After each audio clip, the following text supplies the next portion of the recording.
Hey everyone, I'm hoping that the audio is capturing on this. I really don't know if it is or not. I'm going to move some of my lighting here. So today for the scraps, I want to talk about something a little bit different. And I want to talk about the fact that you may also have scraps in your ephemera. So what I do is when I finish an ephemera package and I have some left over, I take the leftover ephemera and I divide it into different pieces. So this particular box is my floral box.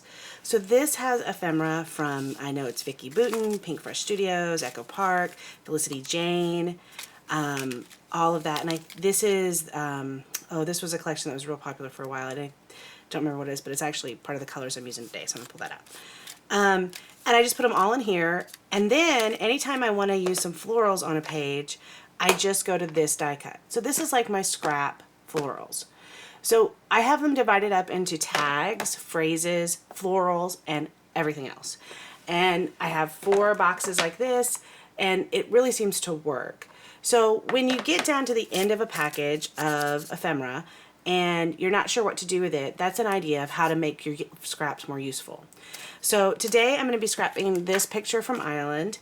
It is a picture of Mac's bar with these beautiful purple flowers. And the reason I took a picture of this is my grandfather's name was McLean, and people called him Mac. And when I saw this in Ireland, it just really brought that back. It brought that back memory, and it was like he was there with us. It's kind of a weird thing. I actually never met my grandfather because he passed away before I was born, but just because of the stories we've been told, and there seems to be a big connection to him in our family. And in fact, my daughter's middle name is McLean. She plans on naming her child, when she has one, McLean. So there's a lot of McLean in us. And that's why I took this picture, and that's why I want to remember that memory from Ireland. So I also pulled out, so I've gone ahead and pulled out the scraps from my florals that I want to use, most of them in pinks and purples and the black and white. I've got a few wood veneer shapes left over that are florals from Close to My Heart. I have this Heidi Swap stamp, and I really want to use, and I don't know if it's going to show up, this to do the journaling on. So I've got this right here, and I'm planning on stamping that. But it also has this really cool floral. I might use that somewhere. I wasn't sure if I was going to use this because it has the lines. I don't think I'm going to now that I found this stamp. So I might just put this aside. The other thing I found when I was looking through my scraps is this, and I'm probably going to use this paper, but I just wanted to remind you to look at your packaging, and particularly for Color Story and then America Studios in general, the packaging on the stencils is usually really beautiful and completely usable as a scrap piece of paper. This will make a great mat.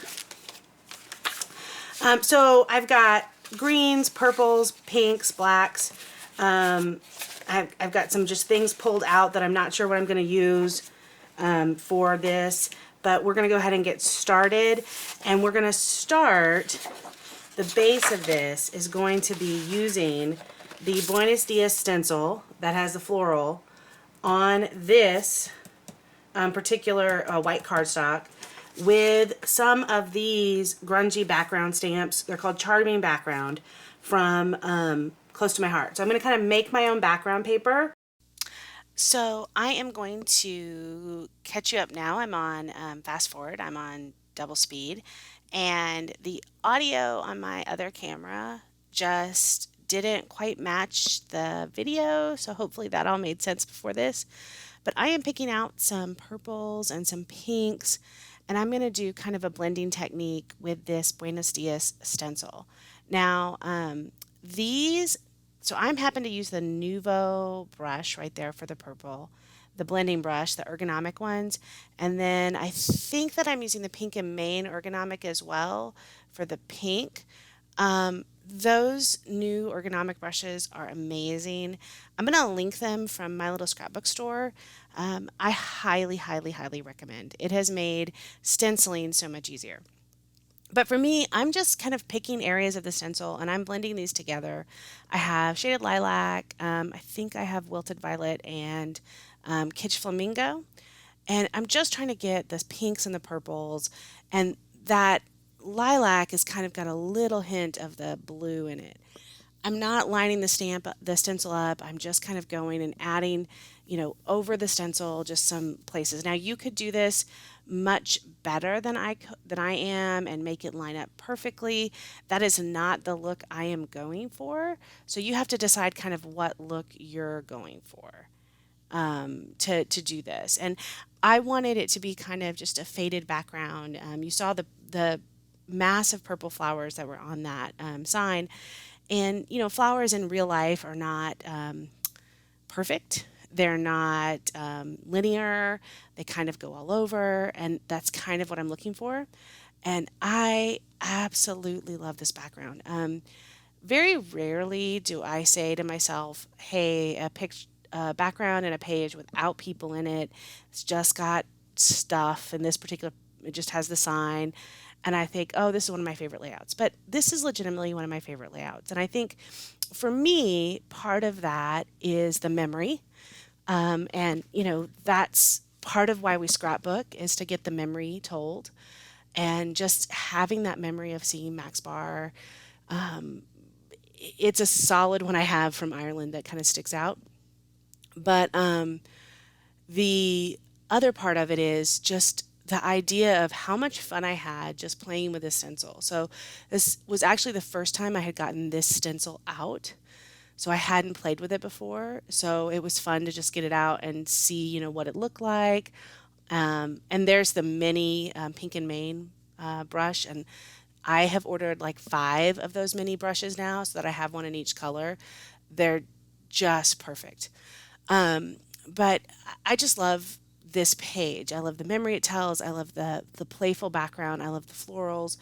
I love that I could make a background and not have to rely on a manufacturer to have just the right colors, particularly with purple. And I know we've all talked about it multiple times. So the background is done, and now I'm building the page on it. And this is the from our scrap bin. So all of these are scraps. This is I think Bloom Street scrap. That's that Vicky Booten page. I think that's Daydream. There's a deep purple that I had somewhere in my stash. So all of these are scraps. They came from my scrap bin. They're all just little pieces of paper, and I just happen to have enough purples and blues to kind of make it work. Now here I'm showing you kind of what I'm doing with all these florals. So the first thing I'm going to do is lay them all out, and I picked all of the blacks and the whites, and one of the things that I found is these acetates. Now I don't remember. I think they were from a Pink Fresh Studios line. There was this whole package of acetates, and it happened to match specifically this like page that they did, and you could lay the acetates on top of the page and give it some dimension.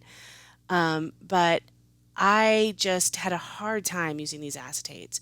And my goal was to just use them up on this page because they were just the right colors.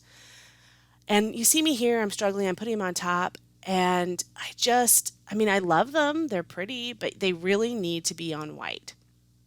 And then Felicity Jane also had this like acetate pack of florals. And for some reason, I struggle with acetate. Let me know in the comments if you struggle with acetate because, I like them. I like the idea of acetate. But then when I come to use them on a page, it's just like, it's hard because they don't show up. And then you wonder, you know, is it worth it to use them? So I really just struggle. So there you go. You can see how I'm putting all of that together as one big mat, even though it's 3 different mats. And for me, the key to doing a messy mat like this really is having either the first mat or the last mat be the actual like rectangle. So I took a chance and I cut that wreath in half, and now I'm trying to figure out where to put it. And then I just happened to like lay it there. You saw me do it. Lay it there on the side of where there's white. And I'm like, wow, you saw my hands go up. Hey, that looks great. And I am just going to use that as the side of the page, and the acetate sticks out. You get this beautiful color. And all of a sudden, this embellishment that I have been struggling to use forever becomes this embellishment that I absolutely love. And it just worked out perfectly. The same thing with this black kind of floral. I think that was a Vicky Booten. I I struggled with that floral. I mean, I think it came from like 2 or 3 collections ago, maybe Wildflower and Honey, and I just couldn't use it. Anyway, so I'm really excited about this page for a lot of reasons. I used up so much of the florals that I had been struggling with, number one. And number two, it's to me, it's one of the more fun pages I've done in a while. Um, Y'all have been following me for a while, and I am so grateful. I should say I finally hit 300 subscribers. So if you're one of my newer subscribers, thank you so much. I mean, it's been a goal of mine to hit 300. Um, I haven't been doing YouTube that long, and really, if it wasn't for my little scrapbook store, I probably wouldn't do YouTube as much as I do.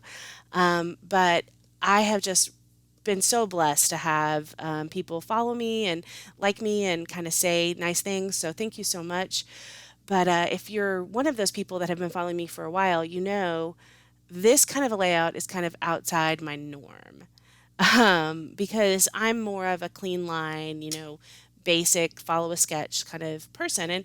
And let me just say, every kind of style of scrapbooking is important, and I think you should really embrace the style that makes you happy, because as I said at the beginning of the video, the most important thing about this layout was not, how artistic it is, but the most important thing about the layout is that I told the story. And that mattered to me, telling the story of seeing Max Bar and really remembering my grandfather. That was the most important thing. So I had pulled those wood veneers. I decided not to use them. This purple piece of foam I got off of Amazon, and it's a stamp. It's just a piece of foam you use to stamp on, particularly for some of the thinner, and this Heidi Swap is pretty thin. The thinner acrylic stamps, is that what? Yeah, acrylic stamps. It really helps get a better impression than a hard surface. You can buy them; they're like $10 on Amazon. You can also just get a couple of big sheets of fun foam from the store, put them together and stamp on them. Either way would work. So here you're seeing that I used that stamp that I liked. The Heidi Swap stamps have a lot of good journaling blocks. So if you want to journal on your pages, this is a way to do it. I particularly wanted to journal. I was trying to decide if I needed to back that with the black, but I've ended up deciding it was fine. I am going to come out and put the pink dot on that just to kind of, with my gel pen, just to kind of fill in the pink. But this is my page. I'm really excited how it turned out. I used a lot of paper scraps and embellishment scraps. Please watch the other ladies listed below. And thank you so much for watching, and like and subscribe. Thanks.